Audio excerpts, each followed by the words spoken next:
Welcome to the PrimeSpan Podcast, where we talk about aging, mental health, and living well in the years that matters the most. Each week, we cut through the noise to focus on what actually helps you feel clearer, steadier, and more in control as you age. If you're navigating the second half of life or thinking ahead, you're in the right place. Let's get into it. Welcome back to the PrimeSpan Podcast. Today's conversation is one that I think many people will feel deeply. Today's episode is not just about alcohol. It's about the thing we use to cope when life becomes too heavy. For some people, it's drinking. For some, it's smoking. For some, it's food. For some, it's isolation. For some, it's staying busy enough that they never have to be still. Our guest today is Ronnie Figueroa. Ronnie started drinking at 11 years old. At first, alcohol helped him feel more confident, less anxious, and more in control. But over time, what started as a coping tool becomes something that quietly shaped his health, his decisions, and relationships, and his sense of self.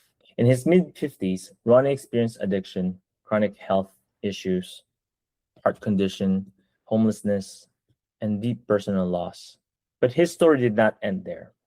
At 65, Ronnie stopped drinking, and today at 72, he is years alcohol-free. He runs a thriving counseling practice, remains physically active, and continues to help others understand that it is never too late to change your life. This is not a miracle cure conversation. This is a conversation about awareness, vulnerability, and the courage to ask for help.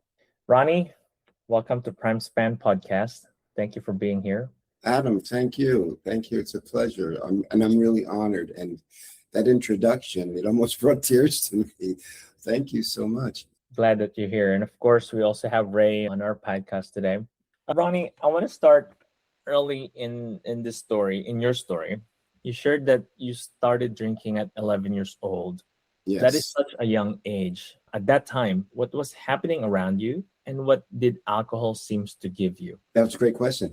There was easy access to it. That was one thing. My stepfather was, in those days, they called it a bootlegger. He would bring alcohol in mason jars from the South and bring them up here and sell them to people in the neighborhood. So we always had a stash of that alcohol in our homes. So at a very young age, I saw this white liquid. So I wonder what that is in a mason jar.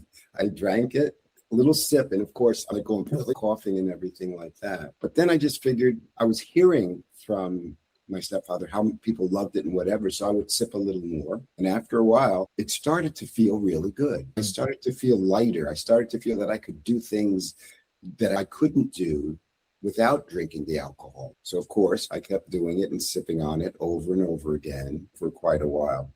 Then a friend of mine, we both got involved with it, and we actually would give it to some of our friends, and we developed a community basically right there in Paterson, New Jersey, where I grew up. So that's how it started, and it just kept growing from there. And when I didn't drink, a lot of the fears that I already had from other traumas or whatever would slip back in. But then when I would drink, I was like Superman, or my favorite Marvel hero, Iron Man. And so that's how it pretty much started, yes. Looking back now, Ronnie, what do you think that your younger version of you was actually needing back then? I would think that I needed to fit in. That was the key thing. I wanted to fit in. I didn't feel confident enough in myself as a young child. A lot of insecurities, I believe, based on other traumas that would happen in my house. Very violent, growing up in a violent atmosphere in a pretty dangerous area, Paterson, New Jersey. So with all those things said, yeah, I had developed a need to want to be safe, to want to protect myself, to want to not be afraid, that sort of thing. And the alcohol helps. It helps you feel, again, like you're a superhero, but you're fooling yourself. And I was fooling myself at that young of an age. Maybe doing something at that age that could help me. If you have parents who are there but who aren't aware of what's going on, you can easily keep doing something and they're just not aware of what's going on sometimes. You're talking about your parents and being aware. What do you wish someone had noticed earlier? If you're looking at it back now. Noticing so much, it would be more like listening, more like understanding, more like being involved, you know? And I can understand sometimes parents get so busy, they have their own traumas, they have their own stuff. But it's so important to be there with a child. So try even your best to be aware of what's going on in their lives. And no matter what, if there's an inkling of something, then the parent should be able to speak to the child. But again, a lot of parents, they have their own ways, they have their own lives with their own conditionings and their own traumas. I understand that, but we need to, and I can't say that I was the greatest parent either because of my issues, but I saw how important it was to be there and listen to them, to observe them, to see what was going on. And the listening part too, to genuinely listen, so important to be there for a child. Honestly, I didn't have bad parents, but some of those things were missing, and I think they did also help. Also, the community that I was in. What you're describing really is one of those powerful things, because sometimes the behavior is not really the beginning of a problem, right? That's like a symptom already. And sometimes the behavior is the solution of a younger version of us that found when we did not yet have those better tools. Yes, that's a wonderful way of putting it. Yes. I'm a huge believer of therapy and everything, and I've done a lot myself, and not because of a lot of issues, but I've made sure that I try to continue to improve my well-being, and it's so important. I have one follow-up on this, because when you're talking about the drinking aspect, a lot of people will typically say, I have things under control, even when something is quietly controlling them. When did you realize that alcohol had become more than just something that you did? Something that I did in the sense of... For coping. Oh, well, I continued to do it because I never really, until about 50, my mid-50s, I kind of felt even then it wasn't a good thing to do. But then, you know, what happens with many people who drink a lot, you get addicted. And you start to fool yourself. Even unconsciously, that thing can become so much a part of what you are. So even then, I was still able to, and especially if you're able to not just cope, get around it, the weekend binger, and then working. I was establishing a business, a thriving business, and still drinking all the time until I died. No, seriously, until I dropped down and my heart stopped and they had to take me to the hospital. And I guess that was the biggest wake-up call. Answering your specific question, but... Yeah, it did, Ronnie. There's a lot of things that you're making me think, and I'm thinking here, because this is a huge topic. Because people, we're talking about habit dependency, and, you know, can you just expand and describe a little bit, how did the drinking habit affected your health, your relationship? How did it affect your confidence and identity? I was so immersed in it that I became almost delusional about, hey, this is okay. Even though I was seeing in my life, year by year, distancing from people distancing from me, my children who were growing up into their teens and adults. And I was blaming everything and everybody else. And then I also saw how, I'm starting to, and I was smoking too. We're going to put that in there, was smoking and being an athlete. And my body was able to handle it, I thought, until year after year, it started catching up. I started to develop an asthmatic condition. You would think that would make you, it's the air, it's the atmosphere. It's not my smoking cigarettes. And then even and people will do this, you know. I know people who are on oxygen and are still smoking because you become so immersed in it that you're believing it's okay. Somewhere deep, somehow that mixture of the unconscious mind and your conscious mind, you lose something in between there. And you really can continue to think, hey, I'll be okay. Even knowing that it's a carcinogen, even knowing that these things can harm. And so I kept doing that over a period of time, losing friends, losing relationships, but never really seeing how much it was me. I was blind to it until, again, it caught up to a degree where I had to.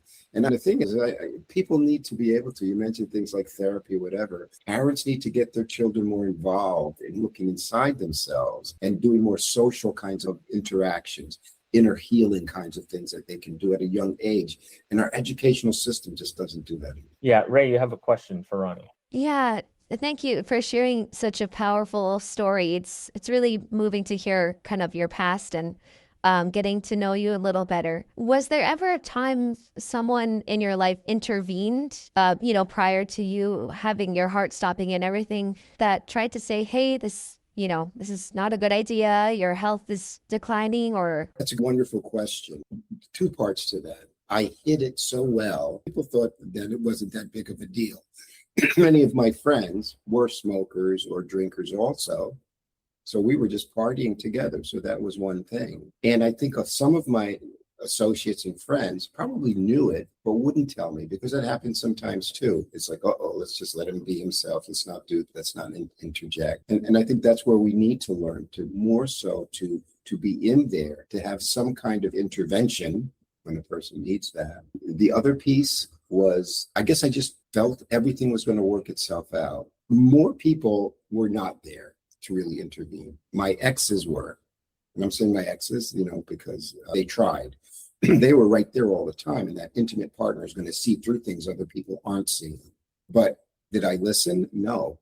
I was so immersed in it. I was so blinded by it, thinking that I'll be fine. Even after I did basically my heart stop and for a while, and I had to be rushed to the hospital. And quite honestly, even after that, I didn't learn enough. Ronnie, your story, I think a lot of people is going to relate to this. Most important of your story is that you were not someone who had nothing going for you.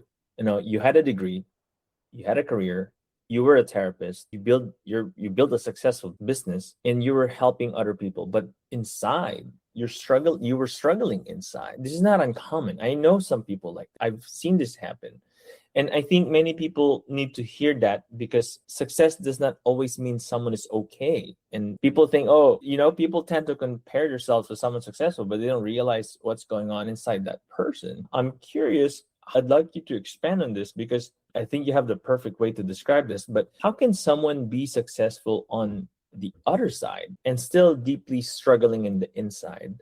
Did your professional success make it harder to admit that you need help, especially being a therapist? I think more so it was the idea, and I think a lot of people get into this, where you see yourself doing this, maybe even knowing that you should be doing it so much. But then when you see the success occurring, it justifies it. It brings it together. And it says, hey, I can keep doing this. And it gets worse if you start making more money, if you become more successful and you're still on this side and you think you're bringing it together, but you're not. You're doing that, and it may be satiating your insecurities more than anything. But because you haven't healed those insecurities, because you're still relying on this, you're growing and growing in success in one way, but you're not healing with the deeper wounds that are inside of you. That's what I believe. And why do you think people sometimes use success or being busy as a way of avoiding facing what is happening inside them? Similar kind of thing. It is an addiction. We're in one addiction, and the way that we're coping with it, because of other fears or other insecurities that are in there, because they're going to be stuck there unless you do something with them. So we feel we have to continue to do something over and over and over again. And if we're not focusing on what we kind of know we need to focus on, because basic bottom line for all of us to some degree, there's that degree of fear there. And if you're relying on alcohol and you aren't dealing with those fears, you're going to try to replace it with something else. The alcohol didn't do it. Maybe I'll go to something stronger. It can be drugs, it can be sex, it can be being over successful over and over again. And then it can satiate, it can help a person feel better, but basically it's like a symptom. You're covering up something, you're burying it deeper, and you're relying on the busy part, you're relying on being busy. And then what makes it even worse is when you start to see, hey, by me being this busy, I'm achieving something. A lot of people do. Some people don't. I mean, sometimes you can get busy, and it's like, what's going on? And then you feel worse to it. There's a lot of high-performing people that goes through this. Now, again, to your point, there's also people that struggles completely. What we're hoping to show here is not because someone is fully functioning on the outside that you can see really what's going on the inside. You talk about your health conditions, including your heart condition. What did your health challenges force you to face, Ronnie? After a while, when I had I guess they would consider it a heart attack, they called it something different. And then they actually put a pacemaker in me because they didn't think I was going to live, and I needed the pacemaker. I started to go downhill much more after that. Some of it ego. I was like, wait a minute, why don't I need a pacemaker? Why are they doing this? How dare they? I'm going to drink some more. And then the asthmatic condition started to come in. So what did I do? I'll take some pills and it'll help the asthma. I had my little prescribed inhaler. I had pills and I could breathe better and continue to smoke. And then I started to develop a diagnosed seizure disorder. where I started to have seizures with a combination of having this pacemaker, the pills, the side effects of different things, the lack of sleep. So what did I do? Got some pills for seizure disorders, and it kind of balanced it out for a while. Wow. Let's see what else. But then it started to catch up sooner after that. And again, hey, us older people, I'm 72 now, you keep doing this to yourself, it's going to get worse and worse. It doesn't get better, It just kind of hit me so bad that I couldn't function. I literally couldn't function. I was getting anxiety attacks all the time, going into deep depressions. I had to have a manager take care of my business because I couldn't do it anymore. All this can be documented. And I was on disability for a short period of time. And then I guess it really struck me more so at that point. And I guess I needed that. And I have to just throw this in real quickly. No one else needs to have to go through what I've gone through. So I want people to think that, I have to hit rock bottom and before I can heal. No, we all have it within us right now to heal those inner things that are going on. And we can do it in a relatively short period of time. So at that point, I started reaching out more. I started to ask for help. I went to a psychiatrist. And in those days, I was a veteran, right? I was a veteran. I joined during the Vietnam War. I didn't want to fight because I don't believe in that kind of thing, but I joined to help other people who were there. Anyway, and what did the psychiatrist do? Okay, he spoke to me for a bit, and then he gave me a bunch of pills. And I felt better. Those pills, man. Yeah, and it's a shame because then the side effects of those things, they're just going to make things worse in our bodies, And some people, I guess, are more of a constitution, a higher constitution where it just takes that much longer. But it's going to get to anyone who has to live that way. So I just kind of felt like, no, this isn't working. And I got to that place where, look, I thought I was an athlete and I was still running and I was still doing things. And I can't live this way with the pills. And it was just getting so deeply into me that I says, I got to turn to something else. And I'm not saying anyone has to do what I did in order to heal. It's more of a thing of internally looking inside yourself and reaching out to other people who can help you where you are. The thing that came to me was when I just stopped myself and I just spoke to me and I just looked inside myself and I said, enough of this. You got to do something about this. Even though I could probably still get away with it, there was this part of me that was just aching inside to say, even with all of this, the drinking and everything, there's something not right here. So then I started reading self-help books. I started reading more of the alternative kinds of things that are out there. I said, the psychiatrist, he's just going to give me pills. I did go to a psychologist, I think she was, and it was more like talk therapy, which again, in and of itself is okay. Doesn't reach the deeper parts, I don't think, of looking inside oneself, of going inside oneself, of really kind of inner exploration in all kinds of different ways. So I started reading things, and I was reading books by people like Deepak Chopra, was doing that, and who's doing Wayne Dyer, Greg Braden, all of these people who were self-help kinds of teachers. But I wanted to also not get involved with what is being called and what I would call the woo-woo aspect of it all. I don't want to go too far out there, like all this kind of wear like little metal hats or something like that. But I just started to feel that, hey, maybe this could be helpful for me. So I started reading more and I started doing more inner exploration. I started to feel better and it just started to make sense to me. So then I just kept doing that. But then I started to think about some of these techniques, and there's so many of them. And I started to question, but what if this is just brainwashing? What if this is just a placebo effect? What if this is just this or that? And what if it's not real? And I'm just putting another pill basically into my life, dealing with the symptom. Honestly, the reason why I even felt that is because, many years prior to that, probably in the 80s, late 80s, early 90s, I was a part of a cult group. I was one of the leaders in it. And so I could see how easily people can be influenced by things, right? But then I got out of that group because I saw it was brainwashing. But then I guess maybe I kept this attitude of, wait a minute, maybe this is brainwashing too. So I kept looking, how can I know it's real for me? How can I know? How can we ever know anything? So I just says, I have to rely more and more on me, more than any of these other things. And that, I don't know, just that kind of attitude I think was the biggest shift, where it finally got to a place, but again, it took a lot of other little intricate things in between there. And I'm sure there was messages coming in and different ways of looking at things, but it just hit me then. Oh, okay. I kind of already knew that, but it became more real and genuine for me. And just something just clicked inside of me that says, I have to do this, live or die. I have to find this within myself. So I stuck with that. I don't know if you were going to ask me something, because I'll just go on and on. No, you're doing fine, Ronnie. What you're talking about right now is when you reach a point where you reach awareness, you admit that there's something happening to yourself, and you have perfect words to describe what's going on with you. And I think this is one important portion where I'd like you to expand a little bit more. What did you finally admit to yourself during that time? What was in your mind when you were admitting that I need help or I need to change? Can you reflect on and expand on this portion? Yes. This is a very powerful moment for people, because sometimes it's a cumulative effect, but sometimes it's a single event that impacts a person, or a person that impacts a person as well. And so I'm curious, what did you finally admit to yourself during this time, especially you're going through a life transition at this point? Excellent question, Adam. And as you say it, you're saying these things so well. I'm kind of, wow, this helps me. Great, thank you.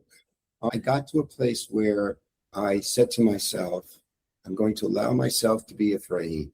I'm going to allow myself to look at those deeper things inside of me and reveal them. And it was scary. It was horrifying in the very beginning, because there was so much trapped inside there. But I saw I had to do that.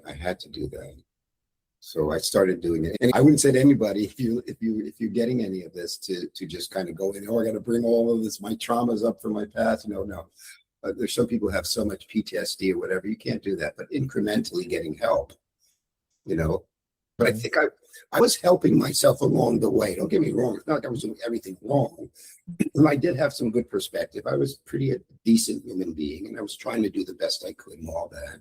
But through all of it, I needed to be able to say, look, I got to be open enough, vulnerable enough to allow these things to come up and expose them. I'm not Iron Man.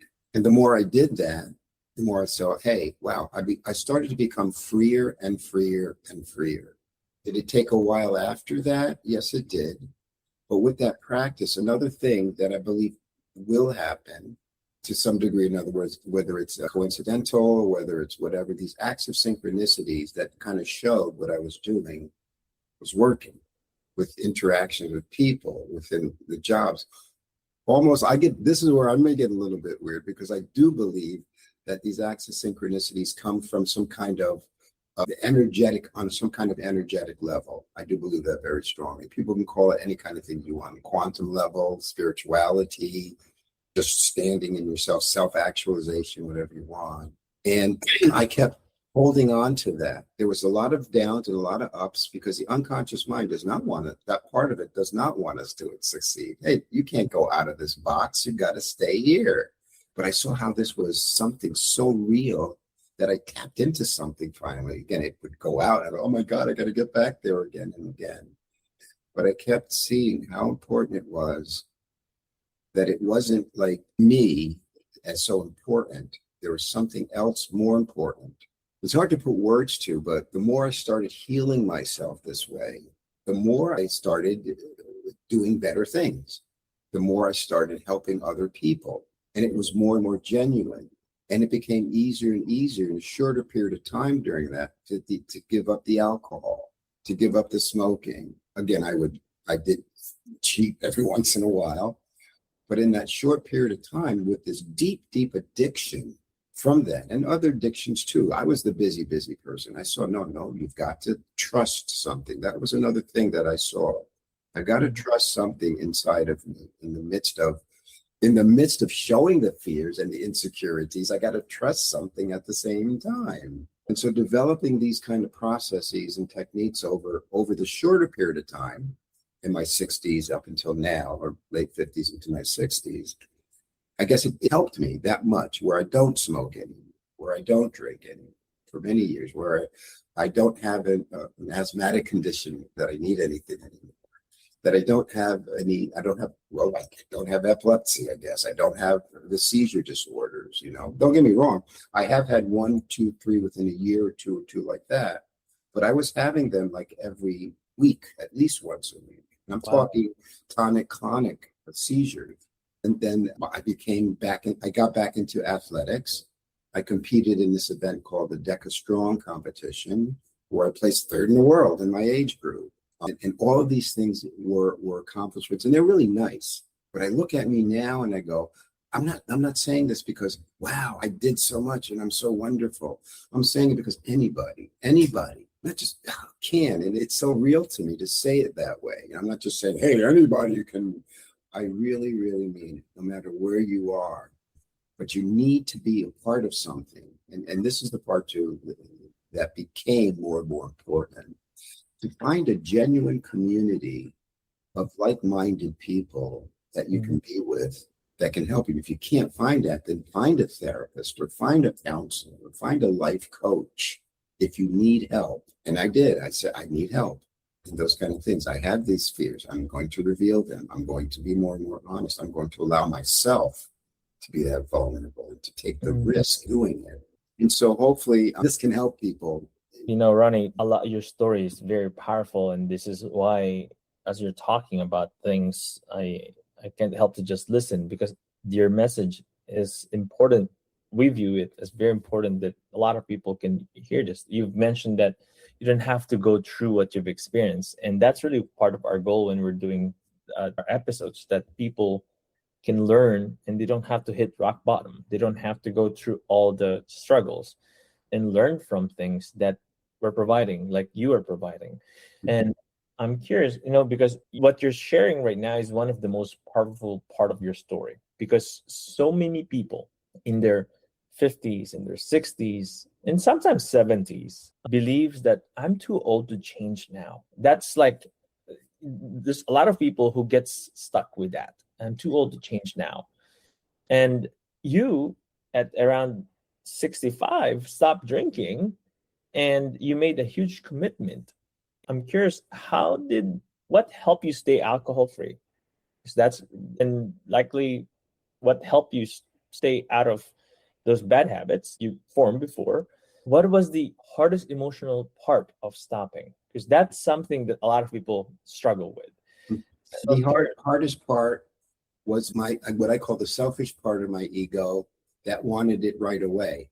I think when we're growing up, that's what we do. We want it right away. And don't get me wrong, even at 72, sometimes I still want it right away. But I found out that it's important to, even that much more so, rely on something that's already inside of you, even when the confusions come into play, whether it's from external confusions or internal, things, because we're always going to be healed. We always need to continue to change. But when you get that spark, it's important to just keep looking at it. And then when you get knocked down again, with your conscious mind where it may come in or whatever, then it's that much important to keep coming back up, to keep making that stand. But seeing, I like to use the word seeing. I use that synonymously with observing that part of you that has something real to it. And we all have it, but you have to keep bringing that up. You have to keep looking at it. You have to keep making a stand with it when you're knocked down on the ground.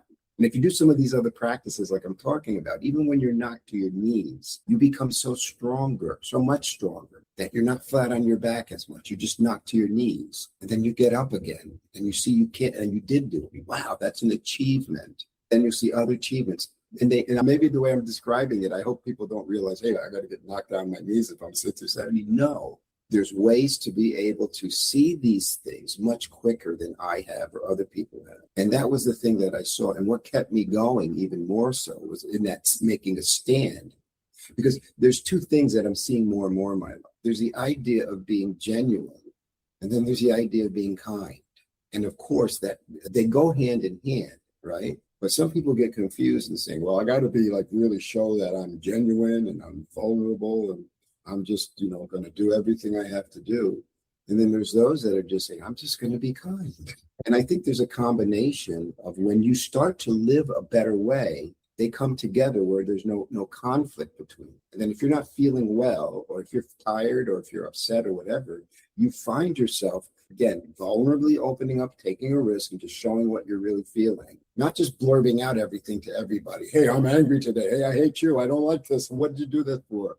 But just being honest and real, again, revealing the things that are really inside of you, along with holding on to know what's more important.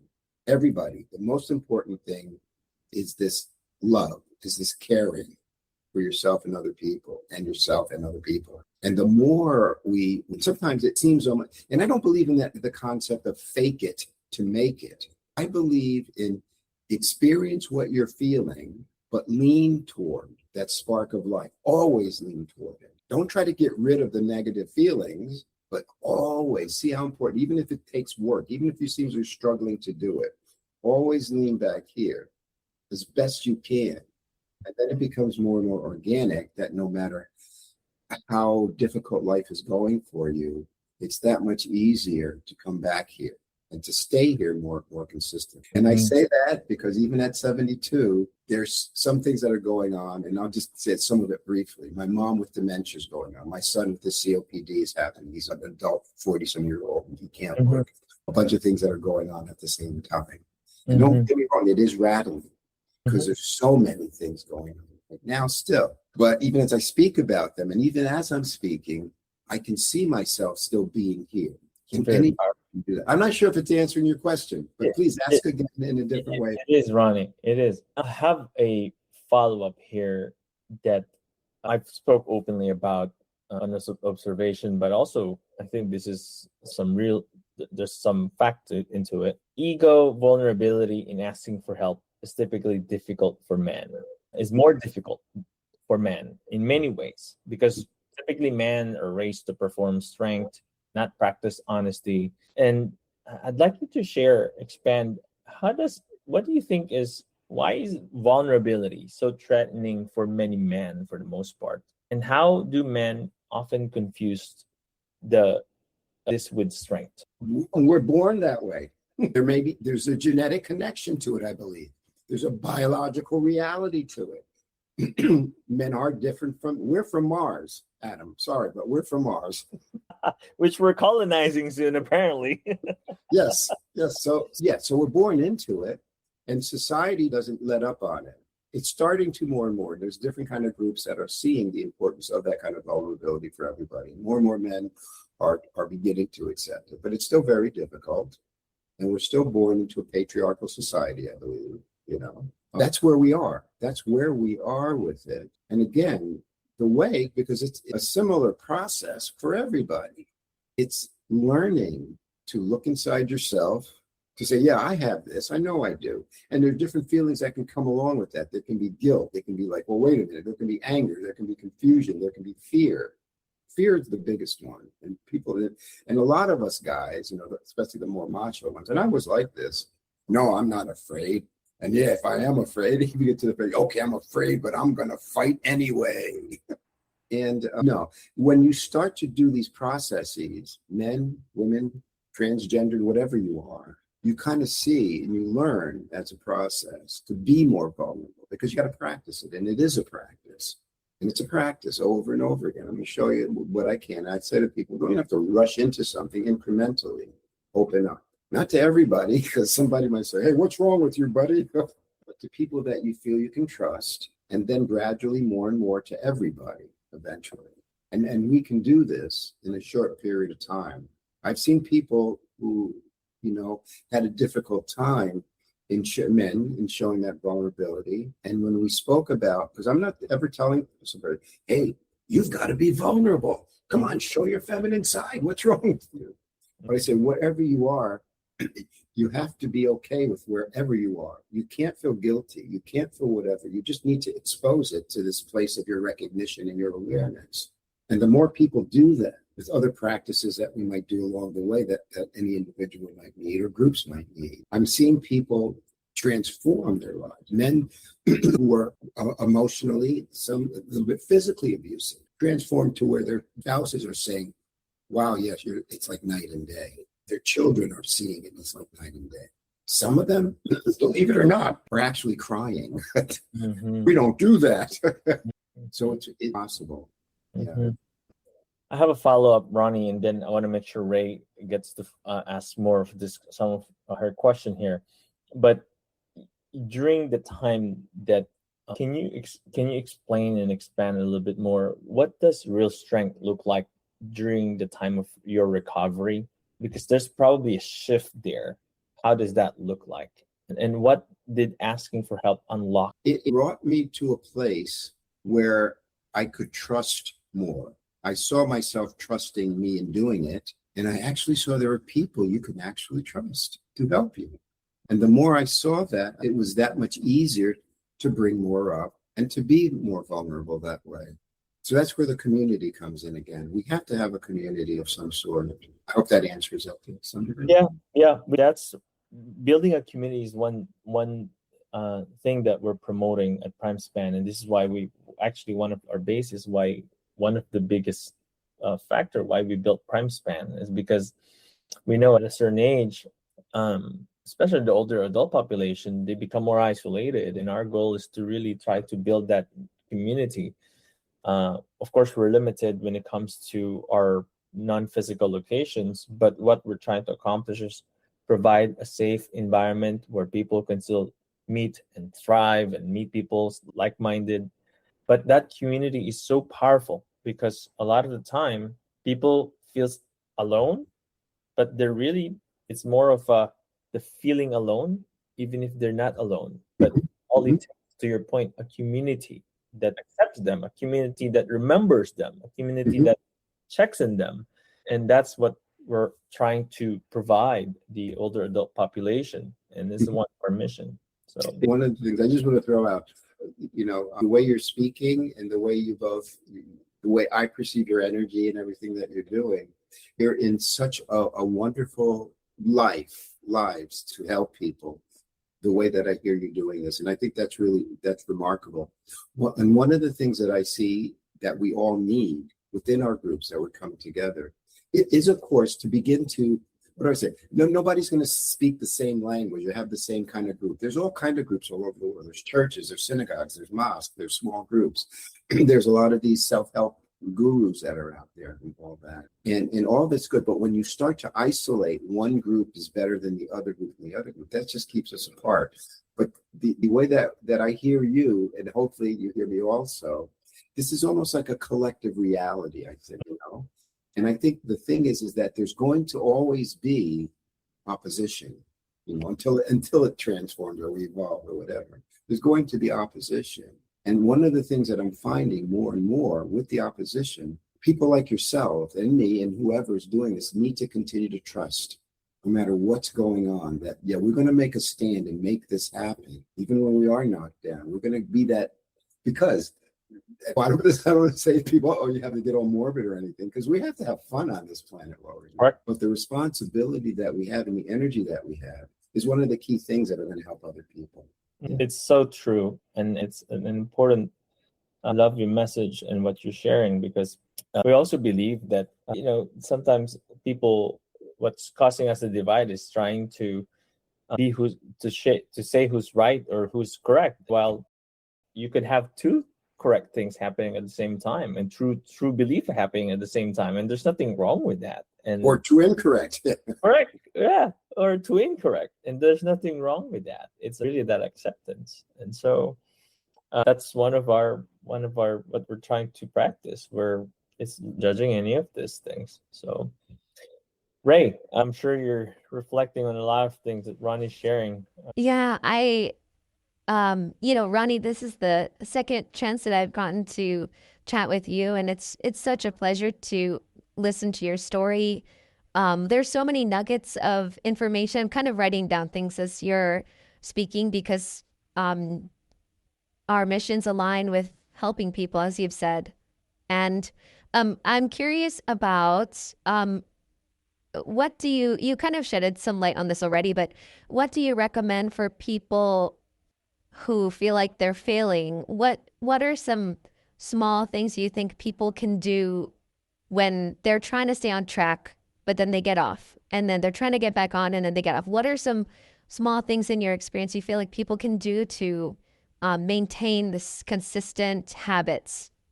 Well, as a counselor, as a therapist, but I think that anybody should do this, is to be there for them. Just to be there for them. There's a power in us not trying to fix, but trusting. I put that word in again, trusting that there's something within the helper that's going to help the other people. Do we want to see people healed, helped? Yes. And then I have to look and be willing to say to myself, I also have to continue to be aware of my own insecurities, my own issues, my own problems at the same time, while again, holding on to this more than anything, that observing, that seeing yourself while you're with someone, it draws like an energy because you're not putting a wall up. I mean, we need boundaries, of course, you know that, but it's almost like you're taking this risk and showing who you are, not in the sense of, oh my God, I'm the therapist, but you therapist, I'm going to show you all the things going on in my life. Help me, I'll pay you. But it's more like if I'm the helper, I need to always be there, almost like as a sacrifice. And the more I heal me not just wait till I heal me, but while I'm healing me, that's where the risk comes in. And that's where you're taking a risk and you're hoping that this is the trust part, that it's going to come out correctly. Now, am I using some of the things that I've learned as a therapist and all that? Yeah, I suppose so. But that, quite honestly, when you go to school, graduate degrees or whatever, you forget most of it unless you're a doctor, unless you're operating on somebody, you have to remember all the specific things. But with therapy or whatever, yeah, come on, I don't, Freud, this one, I forget much of that stuff. But I know in my heart, I can glean on some of that, but that's not the important thing. The important thing is being, again, this helper. And anyone can do this.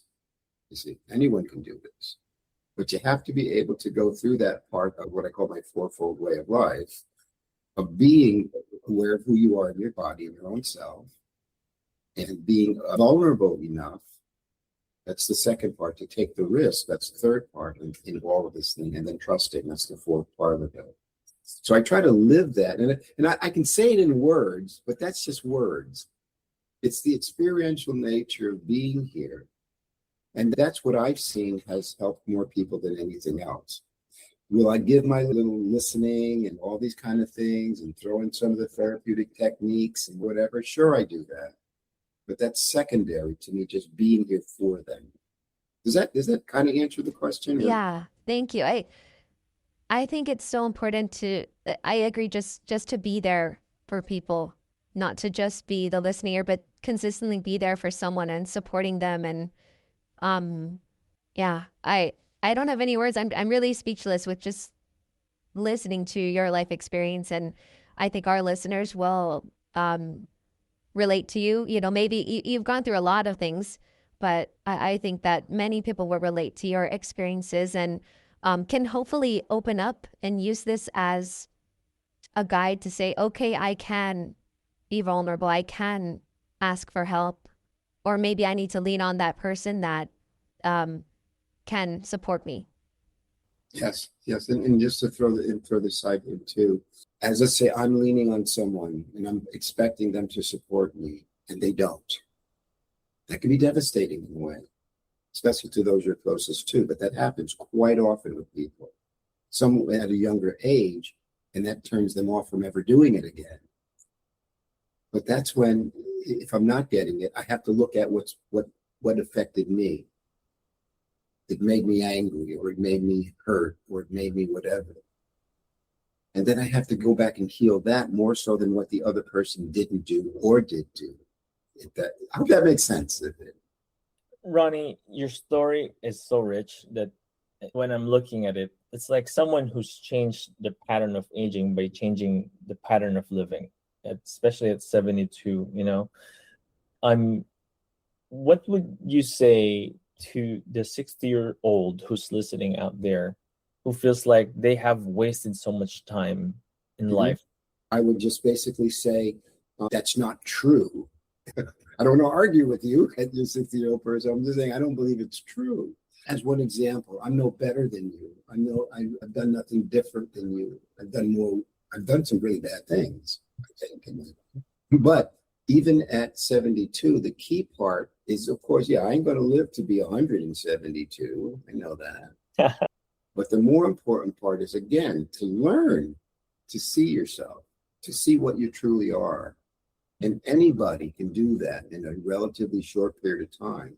Find a person, find a group, find something that makes sense to you. And some people can be hurt so deeply, no matter what we say, it's still like, oh, I don't get it, or no, it's not going to work for me. And even if you're there, please just try some of these simple things, some of the simple techniques that I can help people with, that others can help. And again, of course, it's going to be, well, I've tried this and I've tried that, and there's so much stuff out there. No, it's not worth it. I can't do this. I'm too old for it. I've seen it with not just myself, but with everyone that I've counseled who is a senior has gotten something out of some of the things that we're talking about, right? So if you're listening to this, pick any snippets from this, because this is, and I'm not just saying this because I've been doing this for 40, some almost 50 years. I've been on several podcasts. I've been in groups and things like that. But this is honestly, guys, one of the most genuine interactions I've ever had in my life. And I hope people can understand it and weave through all the words and everything, see the reality that anyone can achieve in a relatively short period of time.